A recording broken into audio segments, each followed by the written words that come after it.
this right.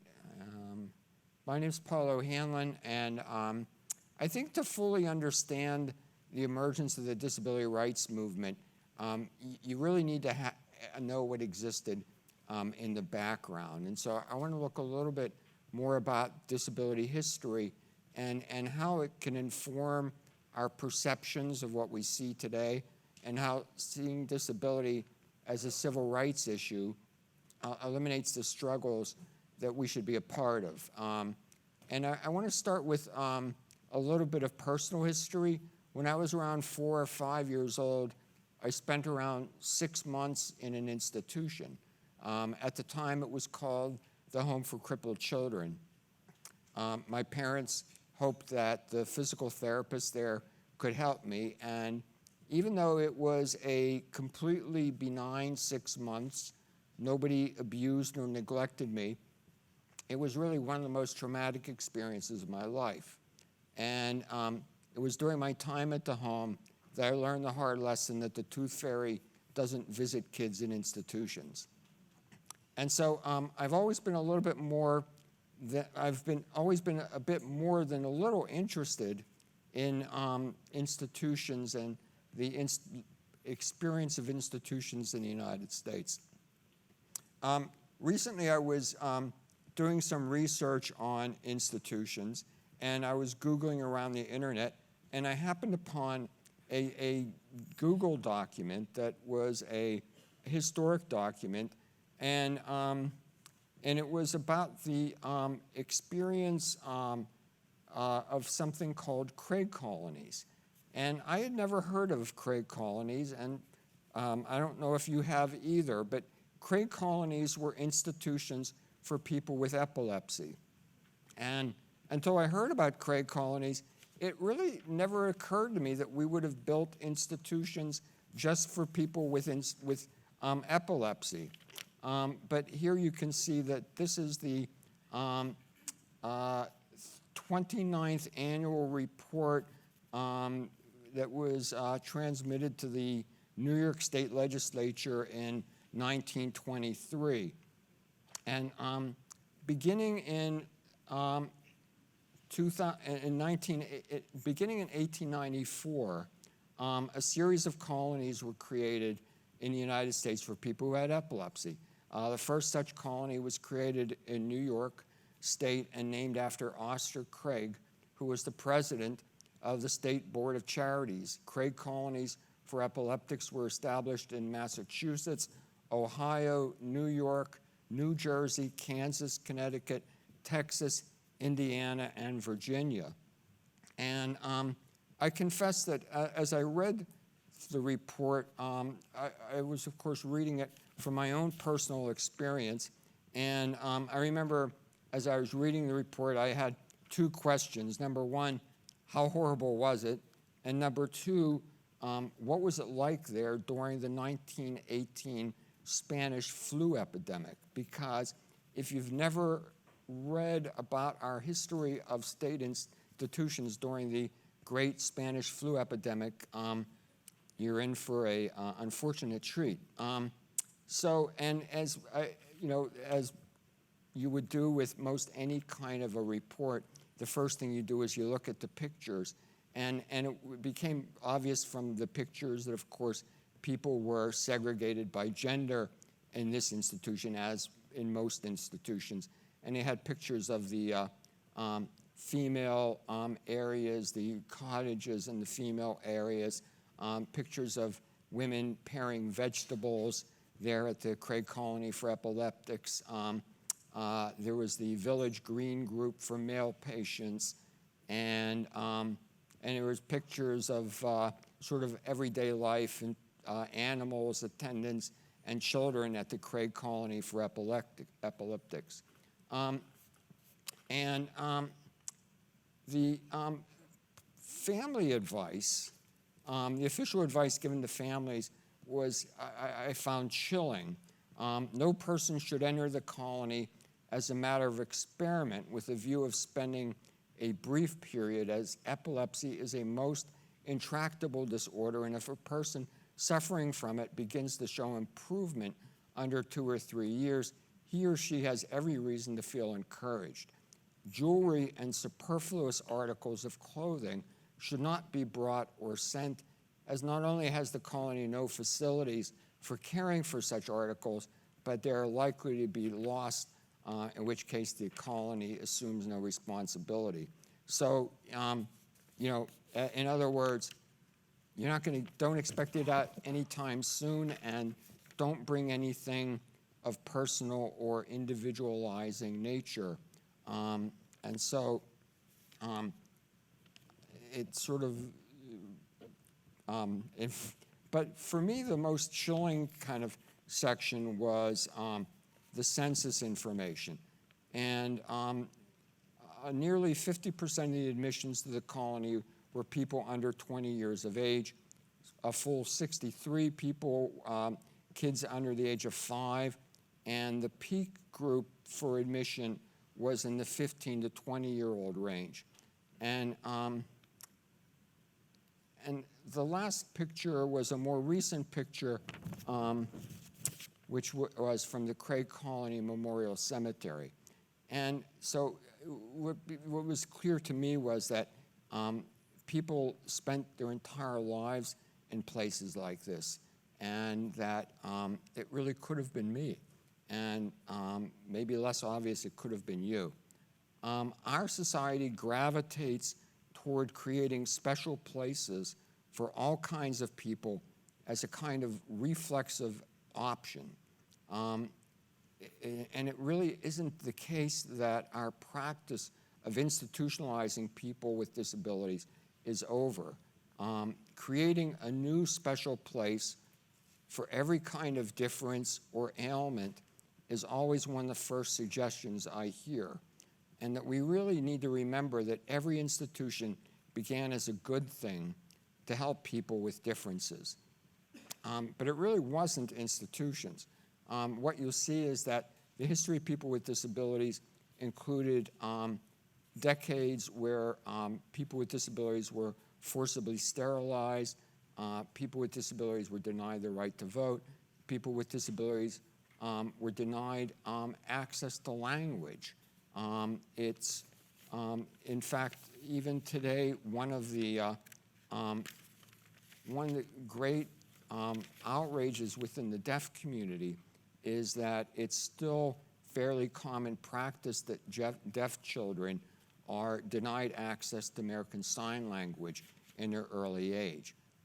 There's a long-standing belief that sign language interferes with spoken language development in deaf children, particularly those involving cochlear implants, and that it's also claimed that lip reading skill is enhanced by preventing deaf children from relying on ASL.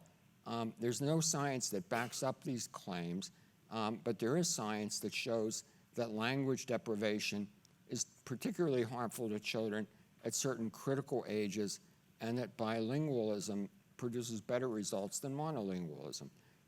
So it's against, and then also that people with disabilities, as the video mentioned, were routinely and denied access to services, jobs, and housing. And so it's against this background that disability rights movement emerges. And it's not hard to recognize these things on this particular slide as being a systemic deprivation and marginalization of a group of people, what we normally call a system of oppression. So, and if you think about it, what's really, for me, what's amazing is how new the disability rights movement is, that the right to education was established in 1972. You may not know, Pennsylvania was the leader in the nation in establishing the right to education. 2 cases, Park versus Pennsylvania and Mills versus Board of Education, were decided in 1972. 1972 happened to be the year I graduated from high school, and so what really didn't occur to me until sort of I was an adult was that when I was a kid, my parents, I remember hearing them talk about whether I would really get an education, because it wasn't it wasn't a foregone conclusion in my day that kids with disabilities would even go to school. And as the video mentioned, Section 504 was passed the next year in 1973, but Section 504 didn't extend really civic or private life. It didn't extend to work situations. It was only limited to federally funded programs. And the other thing to really notice about 1973 and the Rehabilitation Act was that it was passed during a time when large numbers of disabled vets were returning from the war in Vietnam. And that what we found was, what disabled vets found when they returned here was that they were expected to live as second-class citizens, and that was both a new experience and one that they weren't willing to accept. And so what you saw was that one of the results was passage of Section 504. In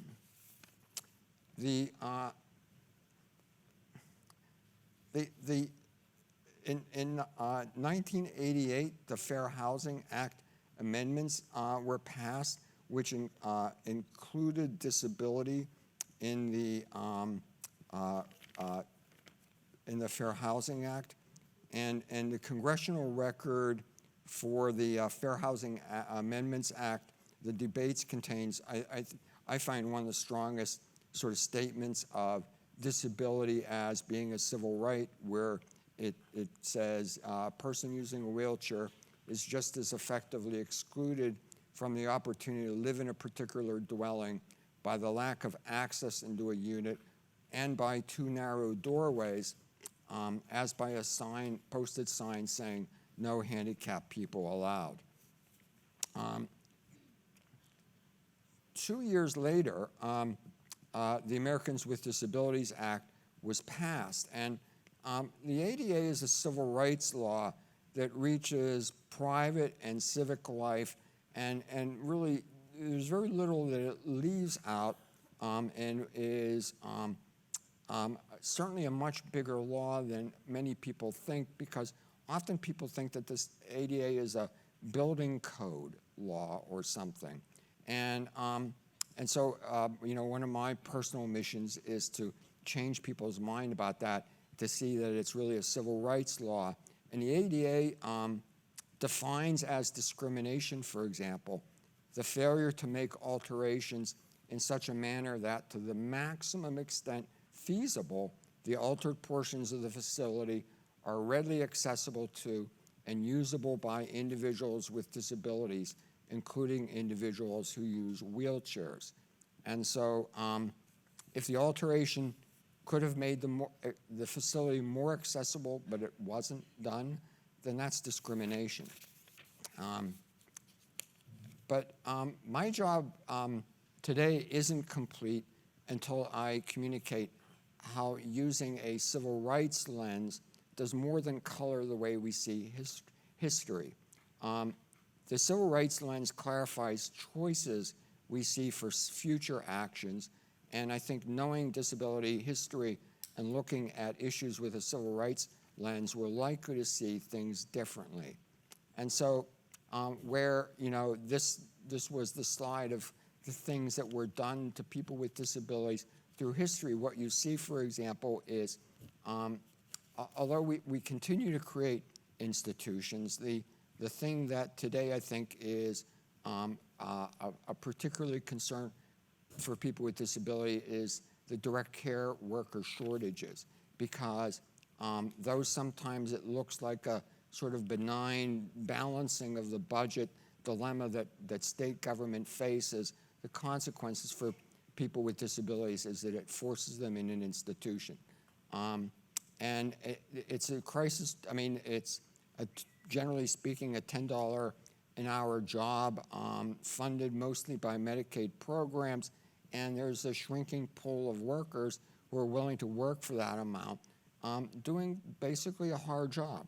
And but what's interesting is that the hardest, some of the hardest people to cover, people receiving the most difficulty getting direct care worker services are people who live some distance from the city center and who might only need 1 or 2 hours of service, but because most people who do the job prefer to do longer hours with less transportation time in between, it's people with some of the lightest needs that are having some of the greatest difficulties getting service. And Pennsylvania, if you don't know, has the most people of any state living in rural areas. So we have the largest rural population in the country, and if you can imagine the difficulty of providing any level of direct care workers to people in rural areas, it's a growing crisis. And the demographics are frightening because by the year 2050, the senior population is expected to swell from 48 million currently to 88 million. Where we had problems, issues of sterilizing people with disabilities, today the struggles are in other areas of parenting and childbirth, that 33 states today prohibit women with intellectual disabilities from marrying. There are people with disabilities who are parents are the single group of Americans most likely to struggle to retain custody of their children. Removal rates for parents with psychiatric disabilities have been found to be as high as 70 to 80%, and intellectual disabilities, 40 to 80% experience some difficulty retaining their children. Parents who are deaf or blind report extremely high rates of child removal and loss of parental rights, and parents with disabilities are more likely to lose custody of their children after divorce, have more difficulty in accessing reproductive health care, and face significant barriers to adopting children. And sort of on top of all of that, the United States now blocks the immigration of entire families that include a member with a disability. So the other thing is that in the area of in vitro testing, the question is whether we're reaching a new kind of level of excluding people with disabilities through in vitro testing.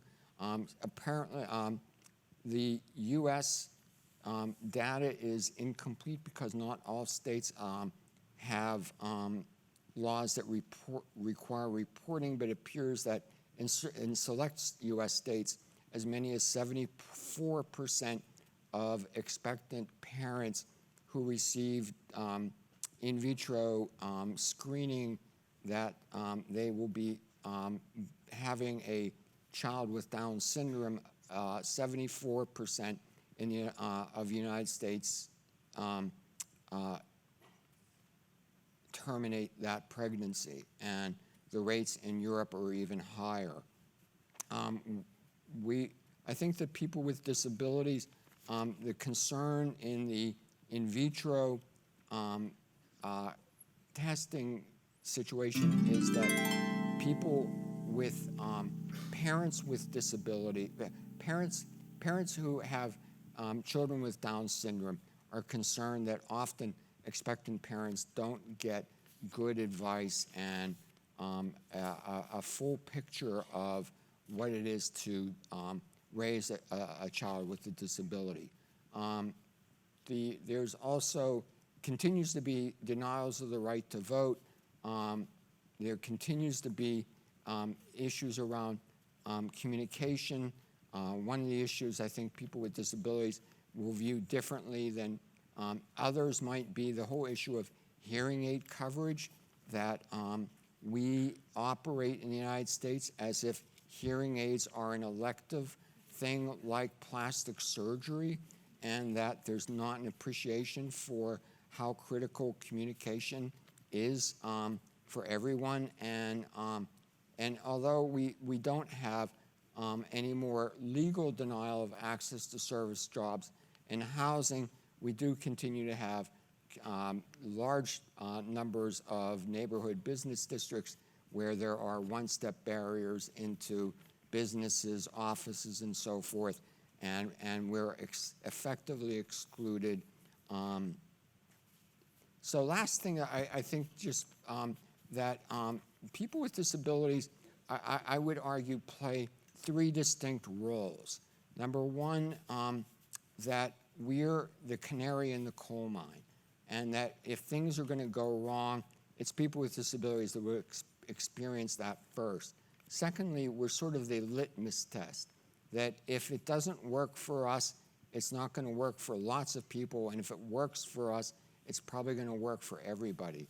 And the third thing that I think we play is a role around what I call the barn raising phenomenon, that there's a way in which people with disabilities, I think, can spur groups of people in society to take action.